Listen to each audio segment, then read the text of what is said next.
போட்டி தேர்வுக்கு படித்துக் கொண்டிருக்கும் அனைத்து மாணவர்களுக்கும் வணக்கம். இன்னைக்கு நம்ம என்ன பார்க்க போறோம்னா பிசிக்ஸ்ல ஒரு கெப்லர் விதிகள் அதை பற்றி தான் பார்க்க போறோம். அதாவது பேரண்டம் எப்படி உருவானது, அண்டம் எப்படி உருவானது, சூரிய குடும்பம் எப்படி உருவானது அப்படிங்கிற சில கோட்பாடுகள் இருக்கு. உலகம் எப்படி உருவானது, பேரண்டம்லாம் எப்படி உருவானது அப்படின்னு சொல்லிட்டு சில கருத்து வேறுபாடுகள் இருந்தது. ஃபர்ஸ்ட் வந்து புவியை வந்து மையமாக வச்சு மற்ற கோள்கள் சுற்றி வருது அப்படின்னு தாலமை சொன்னார். அது பின்னால் வந்து கருத்து வேறுபாடு காரணமாக இல்லை சூரியனை மைய வச்சு தான் சில கோள்கள் சுற்றி வருது அப்படின்னு சொல்லிட்டு கோபர்னிக்கஸ் சொல்லியிருப்பாரு. பின்னால் வந்து 1600 காலகட்டத்தில் நம்ம கெப்லர் வந்து கோள்களோட இயக்கங்கள் அதை பற்றி சொல்லியிருப்பாரு. அதில் ஒரு 3 விதிகள் அவரை வந்து தெரிவிச்சிருப்பாரு. பின்னால் அது வந்து கடந்து பிக்பேங் தேரி அடிப்படையில் தான் வந்து உலகம் உருவானது, பேரண்டம் உருவானது அப்படிங்கிறத சொல்லியிருப்பாங்க. அதை சொன்னவர் வந்து அபே ஜார்ஜ் லாமாட்ரே. அதோட கருத்துக்களை வந்து கரெக்டாக சொன்னவர் யாருன்னு பார்த்தீங்கன்னா நம்ம எட்வின் ஹம்பிள் சொல்லியிருப்பாரு. பின்னால் வந்து நம்ம செபுட்ஸ் ஆதர் எடிங்டன் அப்படிங்கிற ஒரு துடிப்பு கோட்பாடை சொல்லியிருப்பார். அப்படின்னா பேரண்டம் விரிவடைஞ்சுக்கிட்டே போகுது, 8 வருடத்திற்கு ஒரு முறை விரிவடைஞ்சுக்கிட்டே போகுது அப்படிங்கிற சில கொள்கைகளை சொல்லியிருப்பாரு.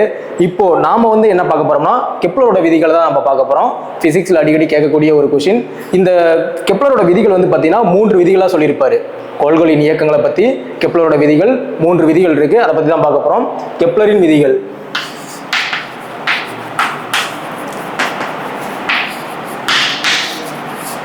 கெப்லரின் விதிகள். கெப்லரின் விதிகள் இவர் என்ன சொல்றாருன்னு பார்த்தீங்கன்னா, நம்ம கோள்கள் எப்படி இயங்குது, நீள்வட்டத்தில் இயங்குதா இல்லை வட்ட வடிவத்தில் இயங்குதா, எவ்வளோ காலம் எடுத்துக்குது சுற்றுறதுக்கு, எந்த பரப்பில் இயங்குது அப்படிங்கிறத பற்றி இவர் சொல்லியிருப்பாரு. இதில் ஃபர்ஸ்ட் 1600 காலகட்டத்தில் தான் இவர் இந்த கோள்களின் இயக்கம் அப்படிங்கிறத பற்றி சொல்லியிருப்பாரு. கோள்கள் எந்த மாதிரி இயங்குது அப்படிங்கிறத சொல்லிப்பாரு. இதுல 3 விதிகள் இருக்கு. 3 விதிகள். முதல் விதியோட பேரு நீள்வட்ட விதின்னு சொல்லுவாங்க. நீள்வட்ட விதி. முதல் விதி நீள்வட்ட விதி. இரண்டாம் விதி சமபரப்புகளின் விதி.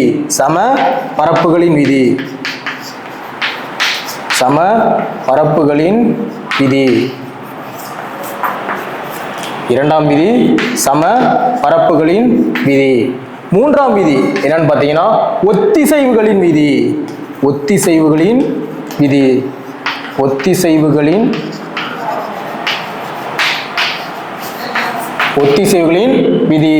மூன்றாம் விதி. மொத்தம் 3 விதிகளை சொல்லியிருக்காரு. நீள்வட்ட விதி, சமபரப்புகளின் விதி, ஒத்திசைவுகளின் விதி.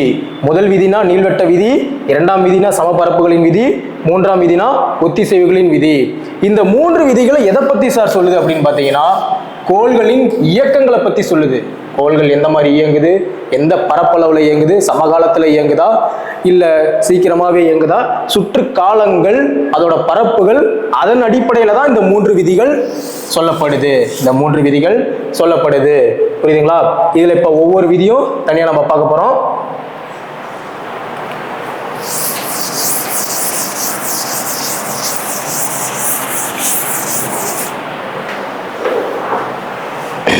ஃபர்ஸ்ட் விதி நீள்வட்ட விதி.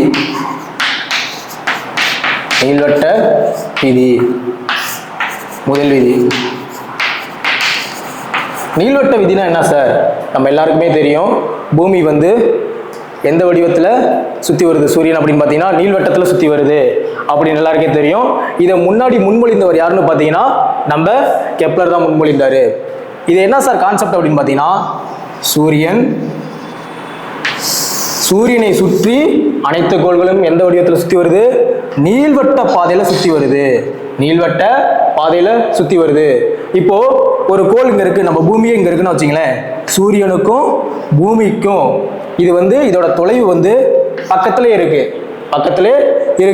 இது வந்து அண்மை நிலை அப்படின்னு சொல்லுவாங்க. இதுக்கு இன்னொரு பேரு பெரிலியன் அப்படின்னு சொல்லுவாங்க. அண்மை நிலைனா என்னன்னு சொல்லுவாங்க? பெரிலியன். சரி சார், சூரியனுக்கும் பூமிக்கும் தூரமா இருக்குங்க சார் அதோட தொலைவு அப்படின்னா அதுக்கு பேர் செய்ம நிலை. இதுக்கு பேர் என்ன சார் அப்படின்னா அபேலியன். அபேலியன். இதுக்கு பேரு அபேலியன். அதாவது கோள்கள் எல்லாமே நீள்வட்ட பாதையில் சுற்றி வருகின்றன. சூரியனை மையமாக வைத்து கோள்கள் அனைத்தும் நீள்வட்ட பாதையில் சுற்றி வருகின்றன. அதுதான் நீள்வட்ட விதி. நீள்வட்ட விதி. இதுல கோள்கள் வந்து சூரியனுக்கு அருகாமையில் இருக்கும்போது அதன் பெயர் பெரிலியனும், சூரியனுக்கு மிக தொலைவில் இருக்கும்போது அதன் பெயர் வந்து அபேலியன் அப்படின்னு சொல்றாங்க. இதுதான் நீள்வட்ட விதி. கெப்லரின் முதல் விதி நீள்வட்ட விதி. சூரியனை மையமாக வைத்து அனைத்து கோள்களும் நீள்வட்ட பாதையில் சுற்றி வருவது நீள்வட்ட விதி. சரிங்களா? அடுத்து இரண்டாவது விதி பார்க்க போறோம்.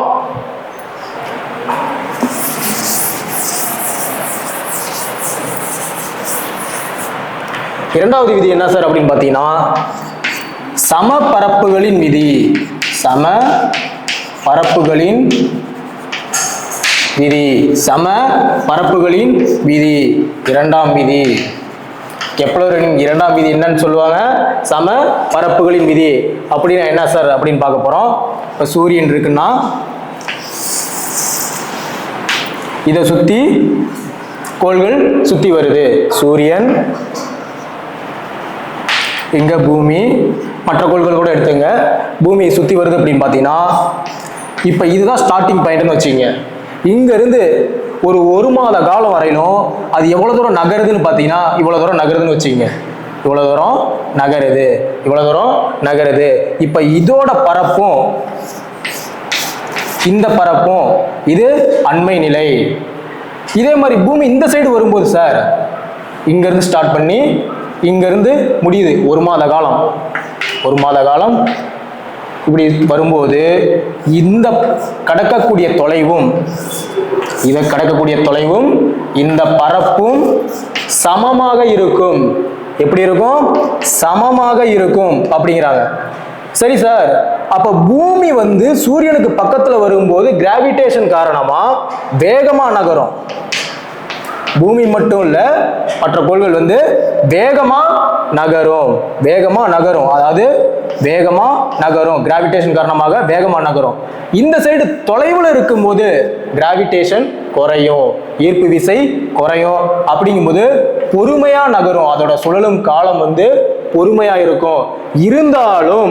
இருந்தாலும் ஒரு மாத கால அளவுல இது எவ்வளவு தூரம் பரப்ப கடக்குதோ அதே அளவுதான் ஒரு மாத கால அளவுல இதுவும் சம பரப்ப கடக்கும் அப்படிங்கிறாங்க. சூரியனை மையமாக வைத்து கோள்களின் இயக்கங்கள் வந்து சம காலங்களில் சம பரப்பளவை கடக்கும். இது சமமாக இருக்கும் அப்படிங்கிறதா இரண்டாம் விதி. அதுதான் சம பரப்பளவுகளின் விதி. சம பரப்பளவுகளின் விதி. சம பரப்பளவுகள் என்ன? இதோட கடக்கக்கூடிய தொலைவு வந்து கடக்கக்கூடிய பரப்பு வந்து சமமா இருக்கும்.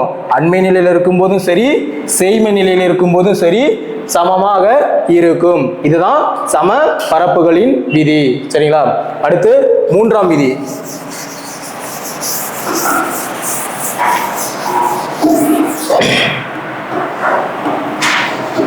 மூன்றாம் விதி என்னன்னு சொல்லுவாங்க? ஒத்திசைவுகளின் விதி. ஒத்திசைவுகளின் விதி. மூன்றாம் விதி. கெப்லரின் மூன்றாம் விதினா என்னன்னு கேட்பாங்க? ஒத்திசைவுகளின் விதி அப்படின்னா என்ன பார்ப்போம். இப்ப சூரியன் இருக்கு. சூரியனை சுத்தி கோள்கள் நீள்வட்ட பாதையில் சுத்தி வருது. நம்ம பூமி இங்க இருக்கு. சரிங்களா? இதுக்கப்புறம் சுத்தி வரக்கூடிய ஒரு கோள் இருக்குது. இதுக்கப்புறம் பூமிக்கு அப்புறம் என்ன சுத்தி வரும்? செவ்வாய், அதுக்கப்புறம் வியாழன். இப்படி வரிசையா கோள்கள் இருக்கு. இப்போ பூமி பக்கத்துல இருக்குது. இது கொஞ்சம் தொலைவில் வந்து செவ்வாய் இருக்கு. அதை விட தொலைவில் எதுனா இருக்குது? வியாழன் இருக்கு. புரியுதுங்களா? அதை விட தொலைவில் வியாழன் இருக்கு.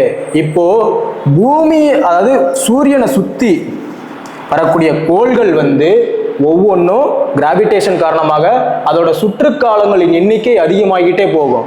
சுற்றுக்காலங்களின் எண்ணிக்கை அதிகமாகிட்டே போகும். இப்போ பூமி பக்கத்தில் இருக்கிறதுனால அது சுற்றி வர்றது வந்து கொஞ்சம் வேகமாக சுற்றி வரும். சுற்றுக்காலங்களின் எண்ணிக்கை குறைவாக இருக்கும். அதை விட அடுத்த செவ்வாய் வந்து கிராவிடேஷன் காரணமாக கொஞ்சம் அதிகமாக இருக்குது. கிராவிடேஷன் கொஞ்சம் குறையும். சுற்றி வர காலங்களோட எண்ணிக்கை அதிகமாக இருக்கும். அதுக்கப்புறம் பின்னாடி இருக்கிறது வியாழன் இருக்கு. இதோட பரப்பு வந்து நீளம் வந்து அதிகமாக இருக்கு. கிராவிடேஷன் கம்மியாகும். எவ்வளோக்கு எவ்வளோ டிஸ்டன்ஸ் அதிகமாகுதோ எவ்வளோக்கு எவ்வளோ டிஸ்டன்ஸ் அதிகமாகுதோ கிராவிடேஷன் குறையும். கிராவிடேஷன் குறையும் போது சுற்றுக்காலங்களின் எண்ணிக்கை அதிகரிக்கும். சுற்றுக்காலங்களின் எண்ணிக்கை அதிகரிக்கும். கிராவிடேஷன் குறையும் போது சுத்தி வர்றது அதாவது ஞாபகம் வச்சுங்க, அதாவது சார்ஜ் கம்மியா இருக்கும்போது அதோட எண்ணிக்கை வந்து அதிகமா இருக்கும். சார்ஜ் அதிகமாக இருக்கும்போது சீக்கிரமா ஒர்க் ஆகும் அப்படிங்கிற மாதிரி ஞாபகம் வச்சுங்க. இந்த மாதிரி சுற்றி வரக்கூடிய கோள்களின் அதாவது கோள்களின் இருமடி இப்ப 2 கோள், இது ஒரு கோள் இது ஒரு கோள்னு வச்சுங்க. இது T1 இது T2, இது பக்கத்துல இருக்கு இது கொஞ்சம் தொலைவில் இருக்கு. இது T1 வச்சுங்க இது T2 வச்சுங்க. சரிங்களா? இப்ப T1 இது ஸ்கொயர்டு, T1 ஸ்கொயர்டு. இதோட தொலைவு R1 இது R2 வச்சுங்க, R2 வச்சுங்க. இப்போ R1 இது cube equal to T2 squared by R2 cube. இத ரெண்டுத்தையும் ஈக்குவல் பண்ணோம்னா நமக்கு T squared direct proportional R cube is equal to மாறிலி, என்ன சார் சொல்றாங்க அப்படின்னு பார்த்தீங்கன்னா, சூரியனை சுற்றி வரக்கூடிய இரு கோள்களின் இருமடியானது இந்த சூரியனை சுற்றி வரக்கூடிய கோள்களின் மும்மடிக்கு சமமாக இருக்கும். கான்ஸ்டன்ட் மாறிலி மும்மடிக்கு சமமாக இருக்கும். இதை எக்ஸாம்பிள் சொல்ல போனோம்னா, புதன் வெள்ளி நம்ம பூமி, இதோட தொலைவு எவ்வளவு எடுத்துக்கிறீங்கன்னு பார்த்தீங்கன்னா, இது ஒரு 50 மில்லியன் எடுத்துங்க, இது ஒரு 108 மில்லியன் எடுத்துங்க, இது ஒரு 150 மில்லியன் எடுத்துங்க. புரியுதுங்களா? எடுத்துக்கிட்டு T ஸ்கொயர்ட் பை R கியூப்ல நீங்க மல்டிபிள் பண்ணீங்கன்னா, இதை டிவைட் பண்ணும்போது நமக்கு கிடைக்கக்கூடியது வந்து என்னவா இருக்கும்னா, இது 2 பாயிண்ட் சம்திங் இருக்கும், இது 3 பாயிண்ட் சம்திங் இருக்கும், இது 2.6 சம்திங் இருக்கும். அதாவது எல்லாமே 3 விகிதத்தில் தான் இருக்கும். மூணுமே 3 விகிதத்தில் தான் இருக்கும். அதாவது 3 விகிதத்தில் இருக்கும்போது நமக்கு மும்மடின்னு கணக்கில் எடுத்துக்கிறோம். இது மாறிலியாக இருக்கும், கான்ஸ்டன்டாக இருக்கும், மாறாது. இரு கோள்கள் வந்து சூரியனை சுத்தி வரும்போது, இரு கோள்கள் சூரியனை சுத்தி வரும் ஒத்திசைவுகள், சுத்தி வரும் இருமடிக்கு சூரியனின் மையத்திற்கும் அதோட மும்மடிக்கு சமமாக இருக்கும். T squared direct proportional R cube equal to மாறிலி. இது எப்படி எழுதலாம்னா, T squared by R cube equal to மாறிலி, கான்ஸ்டன்ட். இதுதான் 3ஆம் விதி, ஒத்திசைவுகளின் விதி. கெப்லரோட 3 விதிகள். முதல் விதி நீள்வட்ட விதி, 2ஆம் விதி வந்து சமபரப்புகளின் விதி, 3ஆம் விதி வந்து ஒத்திசைவுகளின் விதி. 3 விதியும் பிசிக்ஸ்ல இம்பார்ட்டன்டான விதி. கேட்கக்கூடிய வாய்ப்பு இருக்கு. குரூப் 1 மெயின்ஸ், குரூப் 2 மெயின்ஸுக்கு அப்படியே தியரிட்டிக்கலா எழுதுற மாதிரி இருக்கும். கெப்லரின் விதிகளை பற்றி விவரி அப்படின்னு கேட்டுருவாங்க. 3 விதிகளையும் படம் போட்டு அழகா எழுதலாம். யூஸ்ஃபுல்லா இருக்கும் உங்களுக்கு. Thanks to all.